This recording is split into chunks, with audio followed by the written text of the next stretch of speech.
नमस्कार. संघर्ष वृत्तवाहिनीमध्ये आपलं स्वागत.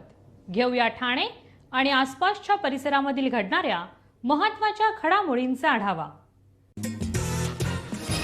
स्पॅरोताई फाउंडेशन महाराष्ट्रतर्फे चिमणी वाचवा निसर्ग वाचवा अंतर्गत आंतरशालेय जिल्हास्तरीय चिमणी संवर्धन स्पर्धा 2024 याचं आयोजन करण्यात आलं होतं. निसर्ग परिचय केंद्र टिकुचिनीवाडी येथे हा कार्यक्रम संपन्न झाला.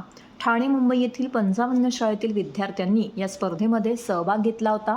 माझी चिऊताई या विषयावरती 5वी ते 7वी साठी मराठी, हिंदी, इंग्रजी भाषेत कथाकथन तसेच 8वी आणि 9वी साठी विद्यार्थ्यांनी चिमणीचे चित्र काढून आपल्या आवडीनुसार पालकांच्या मदतीने हस्तकला केली होती. यामुळेच एकूण त्यांच्या घरचं वातावरण चिमणीमय झालं. परीक्षा समिती प्रमुख निशिकांत महाकाळ, रवींद्र शिंपी परीक्षकांनी वेगवेगळ्या गटात त्यांच्या सहकाऱ्यांसोबत सकारात्मक परीक्षण केले. विजेत्यांमध्ये प्रथम क्रमांकात सन्मानचिन्ह व रोख रक्कम देऊन त्यांचा सन्मान करण्यात आला. तर या उपक्रमास कोकण पदवीधर मतदारसंघाचे आमदार निरंजन डावखरे यांची प्रमुख उपस्थिती लाभली. त्यांनी चिमुकल्या विद्यार्थ्यांची हस्तकला कथाकथन पाहून प्रसन्न होऊन त्यांना मार्गदर्शन केले व चिमणी संवर्धन करण्यासाठी भावी पिढीने उत्स्फूर्तपणे सहभागी व्हावे असं आवाहन देखील त्यांनी केलं आहे. सर्व नागरिकांना आवाहन करण्यात येत आहे की सध्या डासांमार्फत पसरणाऱ्या डेंग्यू या आजाराचा प्रसार रोखण्यासाठी प्रत्येकाने पुढीलप्रमाणे कार्यवाही करावी. डेंग्यू आजार एडिस इजिप्ती हा डास चावल्याने होतो. या डासांची पैदास साचलेल्या किंवा साचवलेल्या स्वच्छ पाण्यामध्ये होते. 8 दिवसांपेक्षा जास्त दिवस पाणी उघडे व साचून राहिल्यास त्यात डास अंडी घालतात. अंड्यांच्या अळ्या तयार होऊन पुढे डास तयार होतात. यासाठी आपल्या घरातील पाणीसाठे उदाहरणार्थ बॅरल्स, पिंपे, टाक्या, हौद, रांजणे इत्यादी दर आठवड्याला रिकामे करून घासून पुसून कोरडे करून पुन्हा भरावे. 1 दिवस कोरडा दिवस म्हणून पाळावा. पाणी साठ्यांना घट्ट झाकणे बसवावीत किंवा जुनी साडी, चादर, धोतर यांनी बांधून झाकून ठेवावीत, म्हणजे डास त्यात जाऊन अंडी घालणार नाहीत. घराच्या गच्चीवर, आजूबाजूला, अंगणात कोठेही पाणी साचू देऊ नये. भंगार सामान उघड्यावर टाकू नये. उदाहरणार्थ टायर्स, प्लास्टिक सामान, कुंड्या, टाकाऊ वस्तू इत्यादी. अशा सामानात पावसाचे पाणी साठून त्यात डेंग्यूच्या डासांची पैदास होते. घरातील कूलर्स, फ्रीजच्या पाठीमागील ट्रे हे देखील वेळोवेळी कोरडे करावेत. लक्षात ठेवा, नुसत्या फवारणीने डास घनता कमी होत नाही, तर त्यासाठी डास पैदास ठिकाणे नष्ट करणे ही आपल्या सर्वांची जबाबदारी आहे.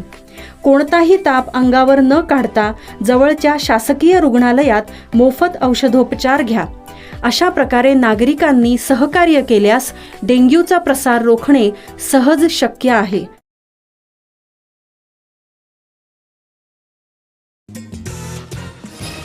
टीएमसी आयुक्त अभिजित बांगर यांची बदली, सौरभ राव नवे आयुक्त. मुंबई महानगरपालिकेचे आयुक्त इक्बाल सिंह चहल यांची तडकाफडकी बदली करण्यात आल्यानंतर आता ठाणे महानगरपालिकेचे आयुक्त अभिजित बांगर यांचीही बदली करण्यात आली आहे. नवी मुंबई महानगरपालिकेत 2 वर्ष आणि ठाणे महानगरपालिकेत 1.5 वर्ष असा आयुक्त पदाचा 3.5 वर्षाचा कार्यकाळ पूर्ण झाल्यानंतर त्यांची बदली करण्यात आली आहे. बांगर यांच्यावर मुंबई महानगरपालिकेच्या अतिरिक्त आयुक्तपदाची जबाबदारी सोपवण्यात आली आहे. त्यांचा कार्यकाळ पूर्ण झाल्याने ही बदली करण्यात आली असली तरी ठाण्यातून बदली व्हावी यासाठी गेले अनेक महिने ते स्वतः प्रयत्नशील होते. ऐन कोरोना काळात ठाणे महानगरपालिका आयुक्तपदी रुजू झालेले तत्कालीन पालिका आयुक्त डॉक्टर विपिन शर्मा यांच्यानंतर 2022 मध्ये अभिजित बांगर यांनी ठाणे महानगरपालिकेच्या आयुक्तपदाची सूत्रे हाती घेतली होती. बांगर यांनी आपल्या ठाणे महानगरपालिकेच्या कार्यकाळात 2 वेळा महापालिकेचा अर्थसंकल्प सादर केला असून कोरोना काळात ठाणे महानगरपालिकेची बिघडलेली आर्थिक स्थिती रुळावर आणण्याचं मोठं काम त्यांनी केलं. याशिवाय बांगर यांनी अधिकारी वर्गात शिस्तीचे वातावरण आणण्याचा देखील पुरेपूर प्रयत्न केला. नवी मुंबई आणि ठाणे महानगरपालिका असा दोन्ही महानगरपालिकेतील 3.5 वर्षाचा कार्यकाळ पकडून राज्याच्या सामान्य प्रशासन विभागाने त्यांची बदली मुंबई महानगरपालिकेचे अतिरिक्त आयुक्त पी वेल्लारासू यांच्या जागेवर केली आहे. अभिजित बांगर यांची बदली झाल्यानंतर ठाणे महानगरपालिका आयुक्तपदी कोण येणार याबाबत आता उत्सुकता निर्माण झाली होती. तर सौरभ राव यांची ठाणे महानगरपालिकेच्या आयुक्तपदावरती वर्णी लागली आहे. TJSB सौर शक्ती कर्ज, गो ग्रीन, करा वीज बिलावर बचत. आकर्षक व्याजदर, 84 महिने परतफेड कालावधी, 80% लोन, व्यावसायिक आणि उद्योजकांकरता सुद्धा. अधिक माहितीसाठी तुमच्या जवळच्या शाखेला भेट द्या किंवा संपर्क साधा 1800-223-466 आणि 1800-266-3466.